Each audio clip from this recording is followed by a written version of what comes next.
Welcome to Retro Tuesday, book edition.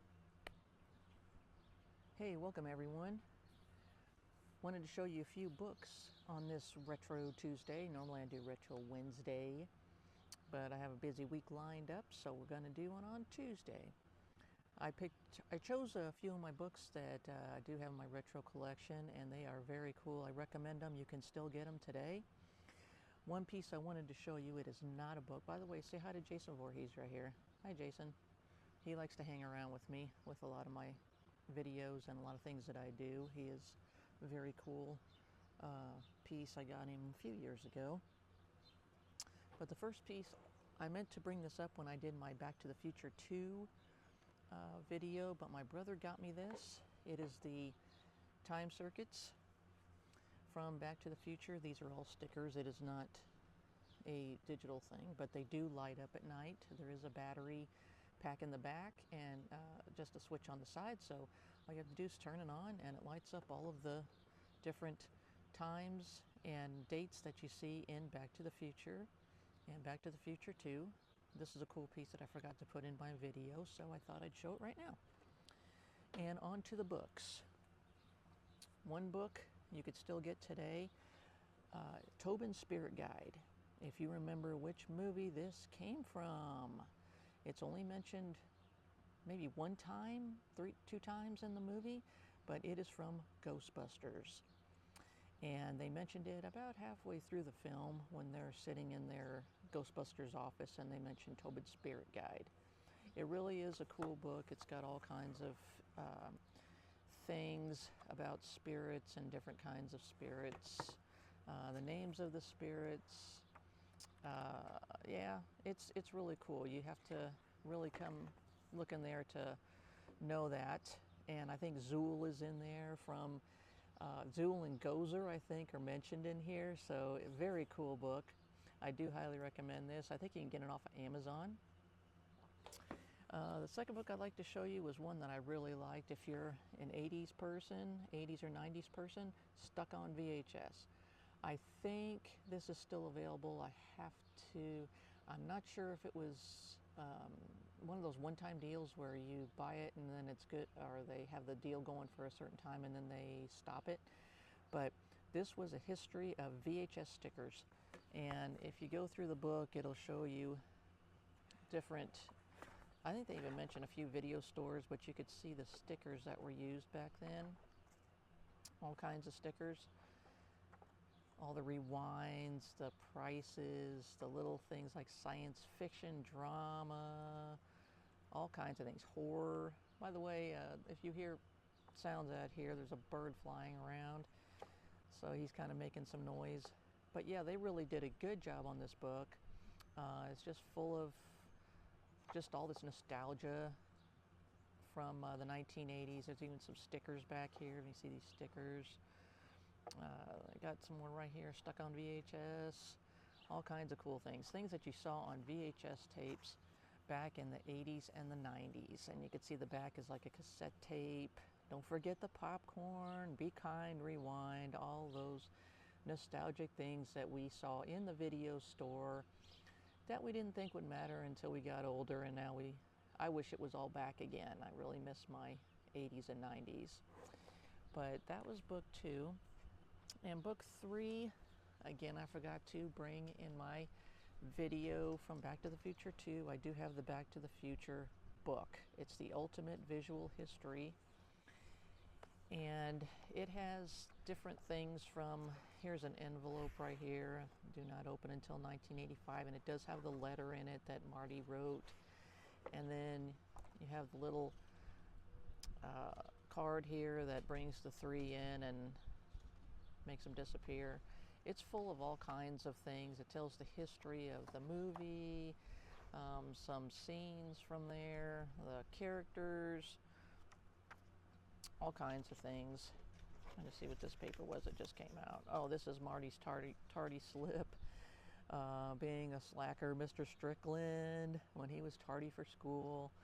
So yes, it is very, very informative. Like I said, it tells the history of the movie, behind the scenes, all kinds of things. I highly recommend this book. I think you can still get it on Amazon. Um, here's from 1885 when Doc wrote this page to Marty, and then at the end of Back to the Future 2, he reads this, and then it's read again in Back to the Future 3. But yes, all kinds of pictures. There's even a poster in here for Jaws 4. So definitely recommend this if you're a Back to the Future fan. Again, it's called Back to the Future, The Ultimate Visual History. I have so many Back to the Future things that I didn't put in my other video. That my collection is huge. So I will put those on a different video. But definitely check this out. Yeah, Jaws 19 is the poster that's in there. And then you also have the back of the George McFly book, Save the Clock Tower paper, picture from Back to the Future 3, the flux capacitor that he points out in part 2, I'm sorry, and part 1 and part 2, and then Biff's money from his millions that he made.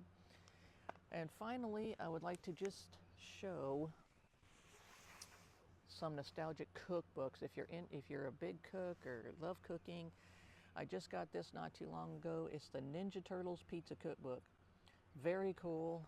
Any pizza you can think of is in here. Any pizza recipe.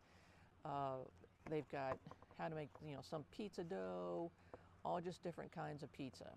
And you can see on here all kinds. Goulash pizza, portobello pizza, all kinds of pizza. And again, that's the Teenage Mutant Ninja Turtles Pizza Cookbook. And I got it off, I don't remember if it was Amazon or a nostalgic place I got it from, but it also came with a pizza box. The packing was a pizza box and a Ninja Turtles apron, so you can cook on that and then get recipes out of this book while you're cooking. Very cool if you like the Ninja Turtles. Second, another Back to the Future, the Hill Valley Cookbook. I found this, I think, at Barnes & Noble. And it has all kinds of, you can see the first part here, they got the out of time decor. But they have lots of recipes in here, and they use the characters' names like Needles, Nachos, Jennifer's Trail Mix, the McFly Tuna Noodle Casserole, Mrs. Peabody's Cookies. So you can just, it's very neat. I think I've made 1 or 2 things out of here so far. Chapman Under the Sea Punch, and if you remember, they added alcohol in the movie. So yes, definitely another thing you should have in your cookbook collection. That is the Back to the Future Hill Valley Cookbook, and it shows some of the pictures of the things you can make. So again, I think I found that on Barnes & Noble. You can check Barnes & Noble or check Amazon. Third, this is very nostalgic, the Garbage Pail Kids Cookbook. My daughter gave me this for Christmas, and it is what it says. If you know the Garbage Pail Kids, I didn't realize a piece of paper back there. The Garbage Pail Kids are very cool, but they're very nasty. So some of these recipes, they look like they're nasty, but they taste good. The way they describe them is a bit gory. In some of these, like the wax and cheese, of course it's not wax and cheese, but you follow the recipe and it turns out these are actually really good things to make, like the Howlin' Hand Meatloaf from Erie Eric. This was off of Amazon, and you can make Tater Todd, Chocolate Spuds and Bugs. They look nasty, but they're recipes, so you could try them for yourself and make your own choices as to whether you think they taste good or not. But Garbage Pail Kids Cookbook. I love the Garbage Pail Kids. I grew up with them, and I have a lot of their cards, collection cards. And the last one is the Unofficial Disney Parks Cookbook. I got this at Barnes & Noble, and I do recommend this. I have made some things out of this. They also show parts of Disneyland and Disney World and stuff. But if you're a big Disney fan, I highly recommend this cookbook. They show things that they make at the different places in Disneyland and Disney World. You can see here they have the whole list of the places that are in the parks, and then the things that are made in the parks. Like this one's the caramel apples from Main Street in Magic Kingdom, bacon macaroni and cheese hot dogs that are found on Main Street in Magic Kingdom, and they're simple recipes. They're not drawn out. They're very simple. They've got simple ingredients and simple instructions. So yes, if you are a Disney fan, highly recommend the unofficial Disney Parks cookbook. And on the back it kind of tells you what the book is about. But anyway, thank you again for joining me on Retro Tuesday. Be sure and like and subscribe to my channel so you don't miss out on cool stuff. And if you missed my video from yesterday, I did a kind of spur of the moment Halloween sneaker, and I had a good time doing it. I just had this whim of drawing Halloween colored Nike sneakers, so it was very fast. But if you missed that video, go back and check it out. Again, like and subscribe on my channel here so you don't miss out. And you can also look for me on YouTube, and my links are in TikTok and Instagram. You can find me at creative_Shannon. Thanks a lot, everyone. Have a great day and enjoy the rest of your week.